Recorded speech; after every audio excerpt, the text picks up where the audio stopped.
You are listening to Dear Texas Radio, a program of Dear Texas Read and sponsored by Texas Authors Incorporated. If you would like to ask today's guest author a question, please do so on Twitter using the hashtag Dear Texas Radio.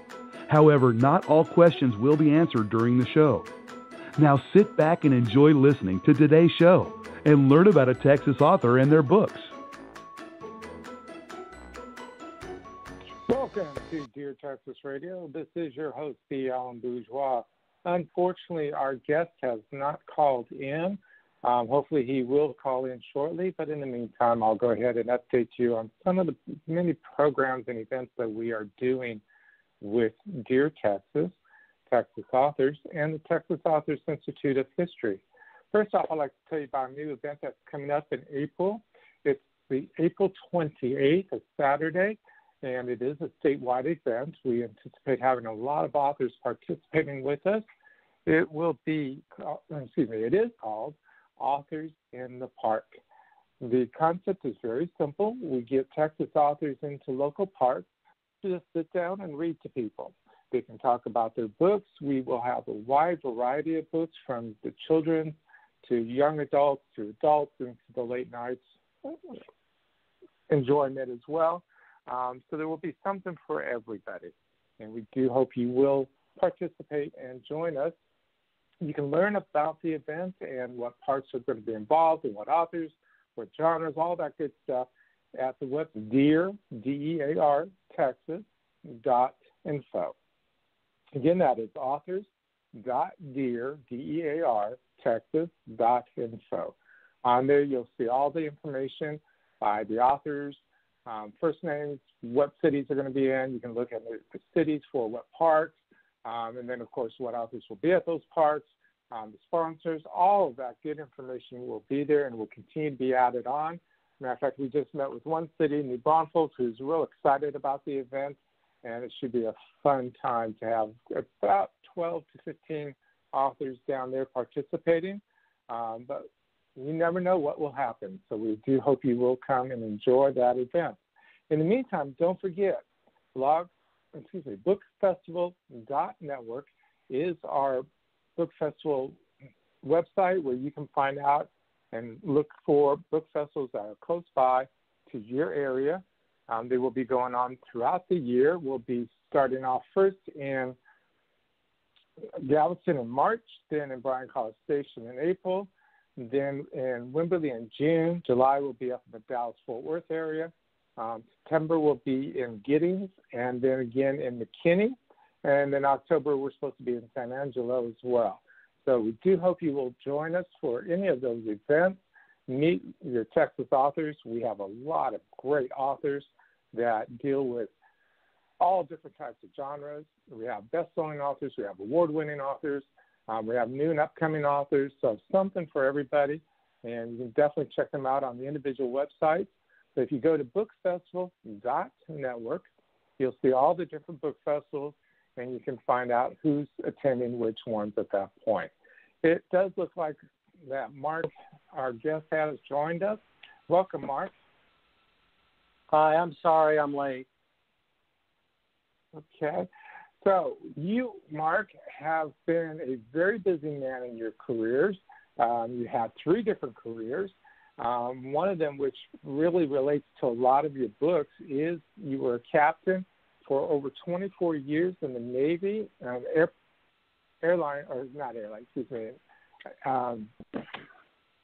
a flying captain, an aviator. There's the word I was looking for, which is taking you all over the world. What got you into being an aviator?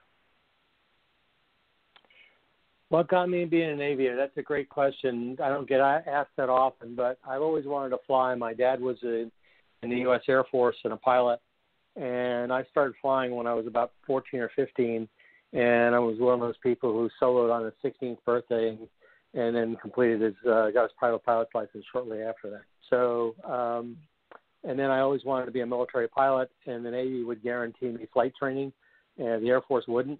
So I liked the idea of landing on ships or operating off ships, so I became a naval aviator. Cool. And you have seen a lot of the world. I mean, first you started off in Vietnam, then you did Desert Storm. For all those years, I mean, was there a particular city or country that you really enjoyed visiting more or being stationed at? That's a great question also. If I had my druthers, I would probably go back to Italy or Greece because of their historic significance.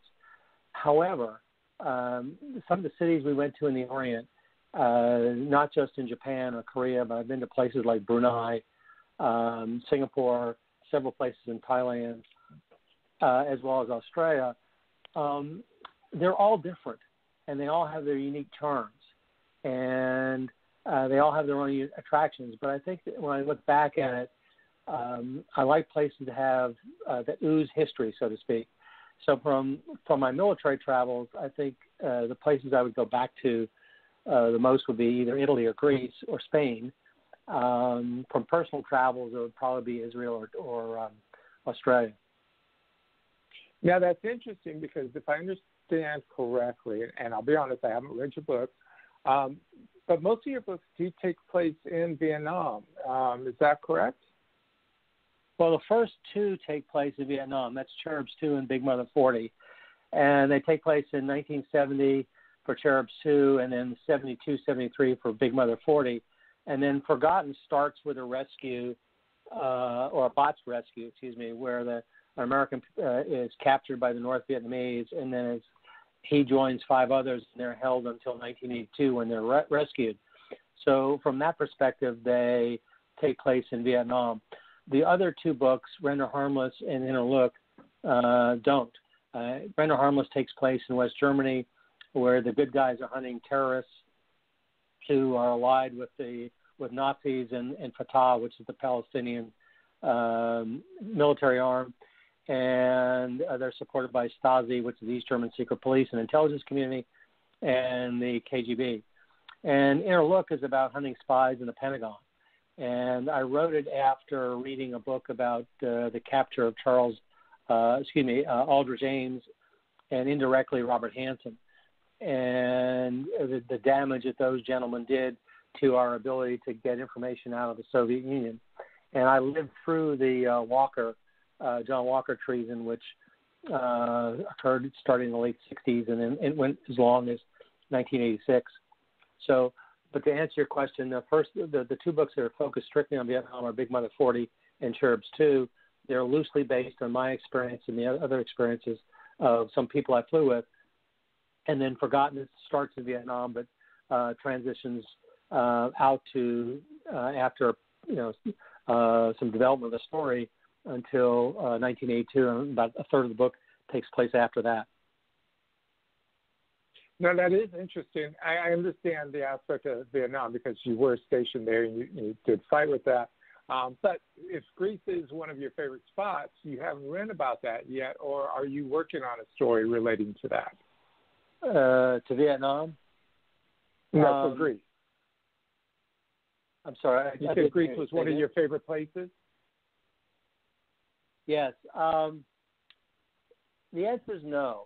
The books I'm working on is a place I'd like to spend a lot of time in, which is the Soviet or Russia, but restrictions due to what I did in the military, and also it's not exactly the best place in the world to go as a tourist would be Russia.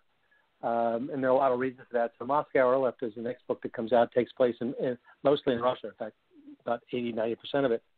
And then the last book in the series, the Simashur Island incident, will take place actually in North Korea and in the Kuril Islands, which are north of Japan. And I began writing that one long before the current problems with North Korea, because when I was on the 7th Fleet staff, we dealt with North Korea literally on a daily basis.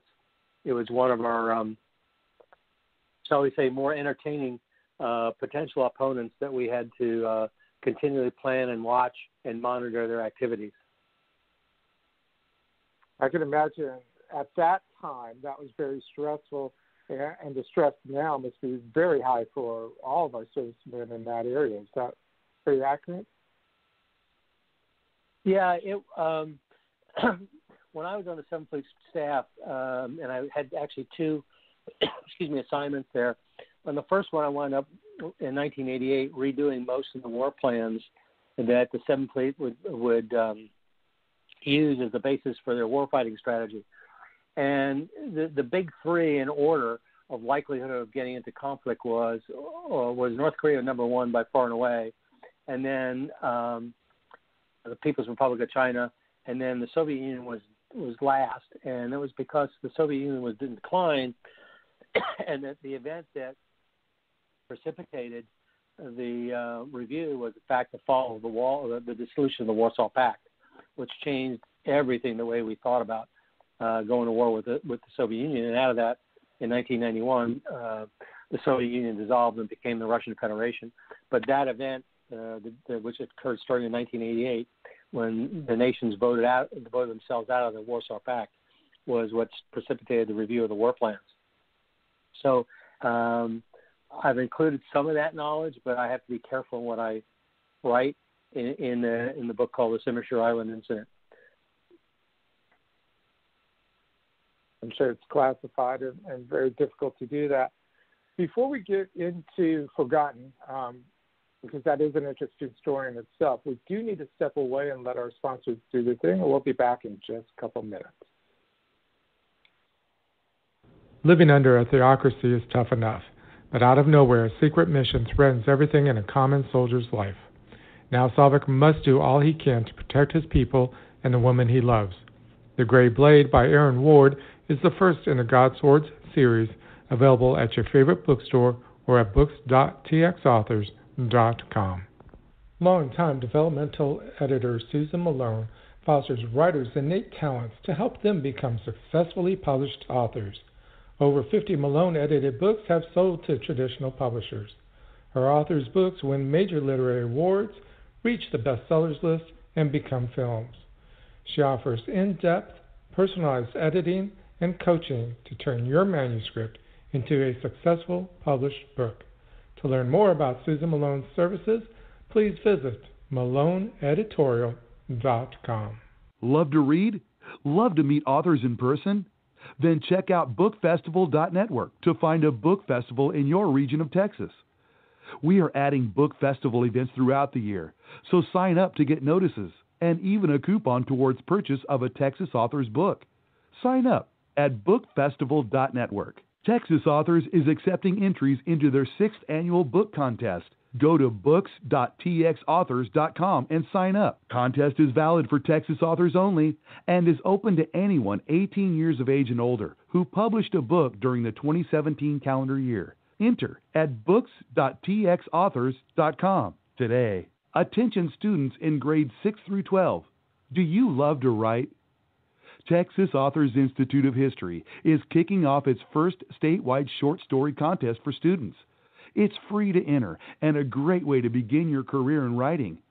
Sign up at shortstory.texasauthors.institute for complete rules.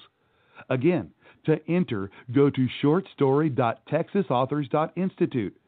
You can win cash prizes and an opportunity to be published. Hello, Texas authors. My name is Randy James, coming to you from my Carrollton recording studio, where I spend time writing and producing commercials for my radio endorsement clients, as well as my private freelance clients. I'd like the opportunity to help you sell more books with a commercial like this and get listeners of Dear Texas Radio excited about your title, all at a special introductory price, available to members of the Texas Association of Authors. Call or text 214-762-1942. That's 214-762-1942.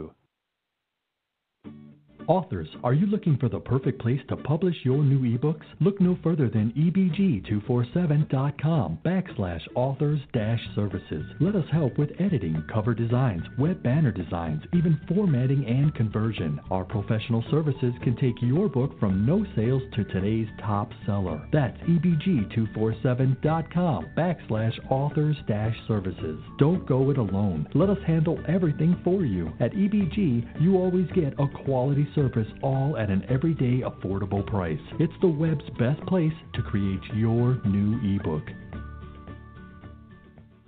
You are listening to Dear Texas Radio, a program of Dear Texas Read and sponsored by Texas Authors Incorporated. If you would like to ask today's guest author a question, please do so on Twitter using the hashtag DearTexasRadio.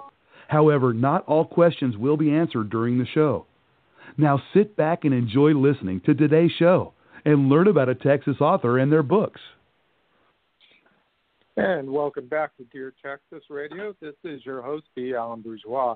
We do encourage you to just sit back, relax, just let this author. And for those of you who know me, we always present a great author for you to enjoy and learn about. And today we have with us Marc Liebman, who has written many books, war, suspense, crime dramas, a whole bunch of different things, all related to his past experiences traveling around the world. Marc, one of the books that's more current is what you call Forgotten, which deals with 6 Americans that were left in North Vietnam, never returned home as part of the American POW group, and specifically about Janet, which is the wife of one of those POWs. It's an interesting aspect of how you address this particular woman. So I'm going to let you explain to the readers who she is and what she's about. Okay. Janet Pulaski, which is the character's name, so we'll just call her Janet, is the wife of the POW who gets left behind in a botched rescue. Before she married her husband, Randy, she was a member of an organization called Students of Democratic Society, and she was actually a member of what was known as the Action Wing. This is, or the Action Brigade. This is something that's was a real organization in the 60s and 70s, and their purpose was to create a violent revolution to overthrow the U.S. government. Now, so she was sent by SDS or encouraged to go marry somebody in the military and then use that position to get a job in the intelligence community so she could feed information to SDS. This is what's in the story. When her husband Randy gets captured, she is now a war widow, and she's the wife of a POW MIA, and she still has anti-war views. And then she began to morph as an individual. And what happens is the SDS sends her to Cuba to learn to become an assassin. And after she starts doing some work for the Cuban government or some of their customers, she begins to move into become a freelance assassin, and is working for whoever wants to pay her. So that's one part of Janet's life, and this continues throughout the years while Randy's in captivity. So while Randy's in captivity and being held literally as a slave by a North Vietnamese drug lord, Janet is building a reputation as a very, very good assassin who earns the name the Red Star of Death. And as part of this metamorphosis, because she's going through some lifestyle changes, and because 5 years after he's captured, after the POWs are released in 1974, Randy is declared dead. So now she's a widower, and therefore she's not married, and she's essentially free. However, she does keep a candle, or what I call keep a candle. She still has feelings for Randy. However, during this thing, she changes sexuality. She becomes first bisexual and then essentially a lesbian, or homosexual from a lesbian perspective. Excuse me, not homosexual. I said that wrong, but anyway, her preference was women. So this kept going, and then she gets to a point in life about the time Randy is returned to the United States, where she's made a lot of money, and she realizes she can't go home again. She can't marry anybody who knows, because they're going to start asking her about her past. What has she been doing? And she's looking for ways to get out, and she finds herself to be somewhat lonely and literally looking for love, because she can't have a long-term relationship. One reviewer referred to her, and I use this with somewhat trepidation on the radio, but called her a badass nymphomaniac lesbian assassin, which in some ways describes her, but is not, I think it's an over-exaggeration. But she becomes a very interesting character, and then towards the end, there are people who don't want Randy and the other five POWs who survived the four POWs who survived the raid that brings them home, want them alive. And as it turns out, one of the bad guys contacts a character by the name of the broker, who is essentially her source of work, looking for somebody to take out Randy Pulaski. And so I won't get into the actual things that happen, but what happens will kind of surprise you what's going on. So, and then again, she's still stuck. She's got feelings for Randy. She prefers women, and she wants to get out of the business of being an assassin. So what happens? And how does she do it? So what made you create such a character? Well, that's another interesting question. When I was writing the book, I had three choices for Janet. One, I can make her a traditional wife who pines for her husband, who's kept his POW, is faithful, et cetera, et cetera. And please do not take this as being debunking or demonizing any way the wives who waited for the husbands. But from a novel perspective, I felt that was boring. The second one was to have her and her friends go out to places like San Francisco, LA, or Las Vegas, and go have weekend flings and one-night stands with members of the opposite sex. While that was at first my first choice, it had risks to her from a social perspective, and again, it becomes hard to explain, and also really wasn't very interesting because it was kind of predictable. So that led me to, okay, what's different and unusual that I can create this woman and make her a really memorable character. And that's what was the genesis of Janet, the badass assassin. Well, she definitely sounds like a badass and definitely a complicated character. So it'd be more interesting to see how it all plays out. And did she end up in another novel, or was this the only one she was in? In the series, which will ultimately be 7 books, this is the only book she's in. Because for a lot of reasons. One is resurrecting her from the goal that she had achieved, which is a relatively safe retirement, and with a serious relationship with another woman. I think that was a stable way to end the book, or end her as a character.